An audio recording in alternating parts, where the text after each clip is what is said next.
la saison de la chasse, les coups de feu qu'on entend à toutes les heures de la journée en travaillant dans son salon, les faisans d'élevage qui viennent se planquer apeurés dans notre jardin. Non, y a pas à dire, c'est folklorique, c'est patrimoine quoi. Bonjour à tous les amis des animaux, si vous aimez vous promener ou que vous avez des chiens, vous n'êtes pas sans savoir que la chasse a réouvert depuis début septembre. Je pense qu'un bon nombre d'entre vous a déjà vu des articles passés sur Facebook ou sur internet de personnes qui se sont fait tuer leur chien en pleine promenade. C'est quelque chose de tragique et je me suis dit que faire une vidéo dans laquelle je vous partage mes propres conseils pour maximiser la sécurité dans les balades et éviter ces cas tragiques vous ferait probablement plaisir ou vous intéresserait.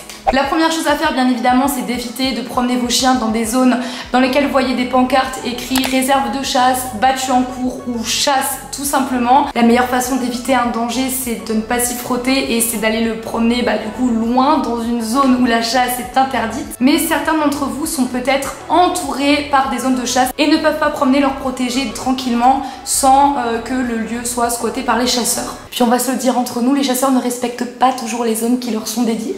Équipez votre chien d'un gilet harnais qui soit fluo, en général la couleur c'est orange, de manière à ce qu'il soit repérable bien plus facilement. Pour éviter les accidents, les chasseurs eux-mêmes portent ce type de gilet. Si vous en avez un également, vous serez bien plus facilement repérable. Et ça vous évitera d'être confondu avec du gibier.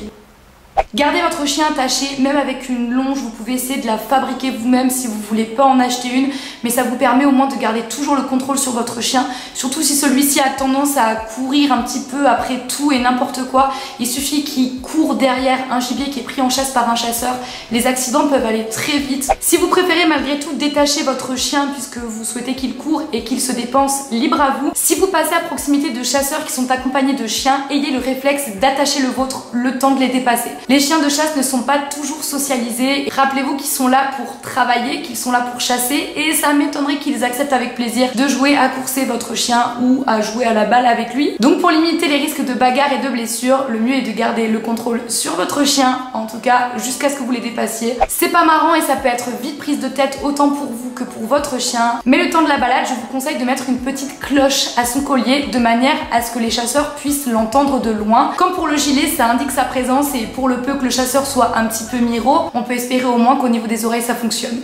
Vous pouvez demander le planning des jours de chasse à votre mairie et ainsi vous organiser pour éviter au maximum d'aller le promener les jours où les battues sont prévues. Maintenant, gardez en tête que même avec tous ces conseils, même en maximisant la protection de votre protégé, l'idéal et le mieux de toute façon pour vous mettre en sécurité et mettre en sécurité votre chien, c'est d'aller vous promener hors des zones de chasse. Les balles perdues et accidents sont très vite arrivés et si votre chien en est victime, ça va être extrêmement compliqué pour vous d'obtenir justice. Personnellement, Mac Jackson a peur même quand on entend un tout petit bruit d'une balle qui a été tirée à des dizaines et des dizaines de kilomètres de là. C'est incroyable la mémoire génétique. Du coup, je fais en sorte de m'éloigner le plus possible des zones de chasse lorsque je le promène. N'hésitez pas à partager votre expérience, votre avis ou vos conseils en commentaire. C'est là pour ça, on est là pour échanger. Je profite de cette vidéo pour vous inviter également à me poser toutes les questions que vous souhaitez en commentaire, que ce soit par rapport à Prime Instinct, à Healthy Pets, à moi, à Mac Jackson, à Harley, à voilà, ma vie pro, ma vie perso, tout ce que vous souhaitez. Ça fait longtemps que j'ai pas fait une foire aux questions, je crois que c'était pour les 1000 abonnés. On est plus de 6000, donc je me suis dit que ça vous ferait peut-être plaisir d'en avoir une dans quelques temps, quelques semaines. Je vous fais à toutes et à tous des bisous, on se retrouve vendredi prochain pour une nouvelle vidéo. D'ici là, comme d'habitude, prenez soin de vous et prenez soin de vos animaux.